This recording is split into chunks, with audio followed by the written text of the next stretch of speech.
दिल्ली के शराब घोटाला मामले में आम आदमी पार्टी के राष्ट्रीय संयोजक और दिल्ली के पूर्व मुख्यमंत्री अरविंद केजरीवाल इस वक्त सुर्खियों में बने हुए हैं, क्योंकि उन्होंने जस्टिस स्वर्ण कांता शर्मा को एक पत्र लिखा है और उस पत्र में उन्होंने स्पष्ट किया है कि वो अब उनके समक्ष व्यक्तिगत रूप से या फिर वकील के माध्यम से पेश नहीं होंगे।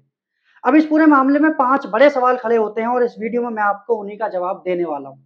पहला सवाल कि पत्र में केजरीवाल ने आखिर क्या लिखा है? दूसरा कि आखिर कानून क्या कहता है? और तीसरा कि क्या है ये पूरा मामला?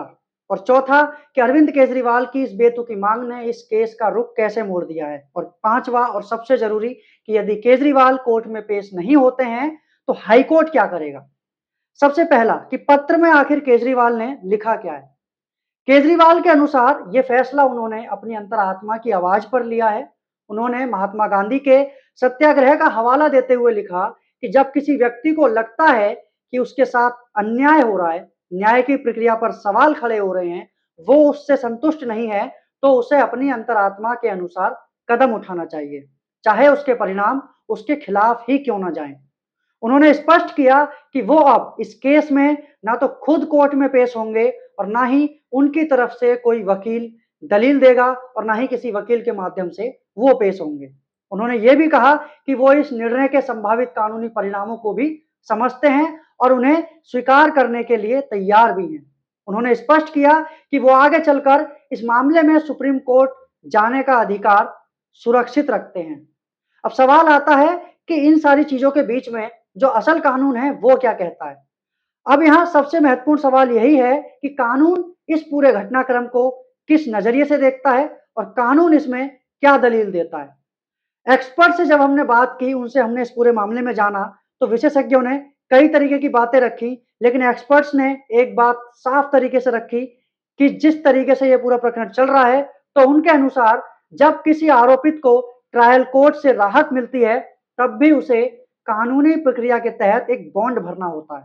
ये बॉन्ड आमतौर पर दंड प्रक्रिया संहिता की धारा 437 ए के तहत होता है, जिसमें आरोपित ये वादा करता है कि यदि हाई कोर्ट में अपील होती है तो वो सुनवाई के दौरान कोर्ट में पेश होगा। अब इस मामले में भी केजरीवाल ने ऐसा बॉन्ड भरा है, मतलब कि वो कानूनी रूप से बाध्य हैं कि हाई कोर्ट में अपील की सुनवाई के दौरान उन्हें उपस्थित होना ही पड़ेगा। यदि वो कोर्ट में पेश नहीं होते हैं तो ये बॉन्ड का उल्लंघन माना जाएगा और कोर्ट उनके खिलाफ पहले जमानती वारंट जारी कर सकती है। यदि उसके बावजूद भी वो पेश नहीं होते हैं तो फिर गैर जमानती वारंट भी जारी किया जा सकता है। कानून का एक और महत्वपूर्ण पहलू इस मामले में सामने आता है, जिसे एक तरफा सुनवाई या फिर एक्स पार्ट कहा जाता है। यदि कोई आरोपित कोर्ट में उपस्थित नहीं होता है तो कोर्ट उसके बिना ही सुनवाई आगे बढ़ा सकती है। इसका मतलब यह होता है कि केवल जांच एजेंसी या फिर विरोधी पक्ष की दलीलें सुनी जाएंगी और आरोपित को अपना पक्ष रखने का अवसर नहीं मिलेगा। यदि इस तरह की सुनवाई में फैसला जांच एजेंसी के पक्ष में जाता है तो ट्रायल कोर्ट का राहत देने वाला फैसला पलट सकता है और केजरीवाल को बड़ा झटका लग सकता है और मामला दोबारा ट्रायल कोर्ट के लिए भी भेजा जा सकता है। ऐसी स्थिति में अरविंद केजरीवाल को फिर से आरोपित के रूप में पेश होना पड़ सकता है और पूरी कानूनी प्रक्रिया एक बार फिर से शुरू हो सकती है, यानी कहानी जहां से शुरू हुई थी वापस वहीं पे पहुंच जाएगी। अब सवाल आता है कि ये पूरा मामला क्या है। दरअसल ये पूरा मामला दिल्ली सरकार की 2021-22 की शराब नीति से जुड़ा है, जिस पर आरोप लगे कि इसमें नियमों को बदलकर कुछ निजी पक्षों को फायदा पहुंचाया गया और भ्रष्टाचार हुआ। जांच एजेंसियों ने इस केस में केजरीवाल समेत कई लोगों को आरोपित बनाया और लंबी जांच के बाद मामला कोर्ट तक पहुंचाया। इस केस में 27 फरवरी 2026 को ट्रायल कोर्ट ने बड़ा फैसला सुनाते हुए केजरीवाल और अन्य आरोपितों को राहत दे दी। कोर्ट ने साफ कहा कि आरोपों को साबित करने के लिए पर्याप्त सबूत नहीं है।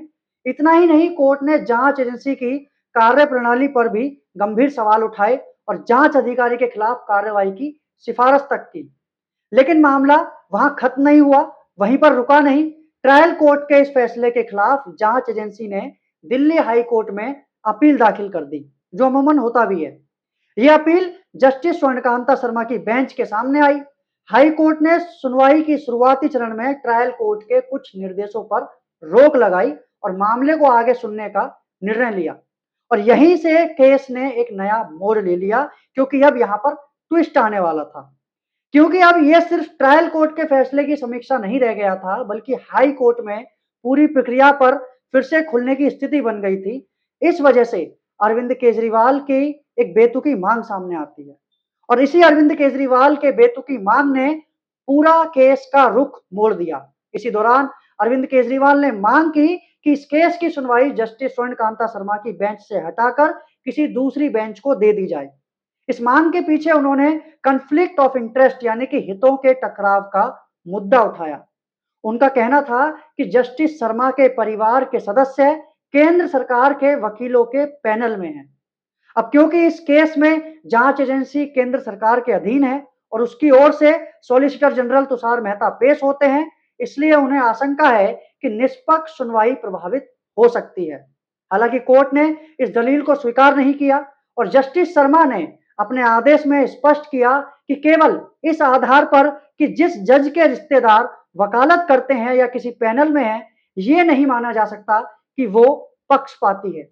उन्होंने ये भी कहा कि यदि इस तरह के आधार पर जज खुद को अलग से साइड कर ले, यानी कि केस से अगर खुद को अलग कर ले, तो न्यायिक व्यवस्था पर गंभीर असर पड़ेगा और हर पक्षकार अपनी सुविधा के अनुसार जज बदलने की कोशिश करेगा और ये एक अंतहीन चक्र बन जाएगा।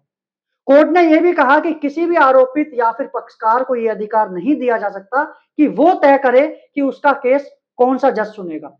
जब उनकी ये मांग खारिज हो गई, तो इसके बाद अरविंद केजरीवाल ने जस्टिस सूर्यकांता को एक विस्तृत पत्र लिखा। ये पत्र इस पूरे विवाद का सबसे अहम हिस्सा बन गया। इस पत्र में उन्होंने साफ शब्दों में कहा कि उन्हें अब इस कोर्ट से निष्पक्ष न्याय मिलने की उम्मीद नहीं रही, यानी कि वो कोर्ट से अब न्याय उम्मीद खो चुके हैं। अब कानूनी एक्सपर्ट्स का मानना है कि कोर्ट की कार्रवाई सख्त नियमों और प्रक्रियाओं के तहत चलती है।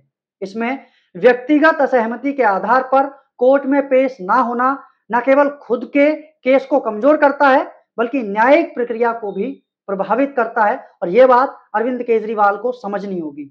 यदि अरविंद केजरीवाल कोर्ट में पेश नहीं होते हैं, तो हाई कोर्ट सख्त रुख अपना सकता है, जिसमें वारंट जारी करना और एक तरफा सुनवाई दोनों शामिल हैं। वहीं यदि कोर्ट जांच एजेंसी की अपील को स्वीकार कर लेता है, तो मामला फिर से निचली अदालत में जा सकता है और कानूनी लड़ाई एक बार फिर से नए सिरे से शुरू हो सकती है। अब इस पूरे मामले पर आप लोगों की क्या राय है, कमेंट बॉक्स में जरूर बताइए, और ऐसी जानकारी भरी वीडियोस के लिए सब्सक्राइब कीजिए हमारे इस चैनल को और इस वीडियो को आगे जरूर शेयर कीजिए। नमस्कार।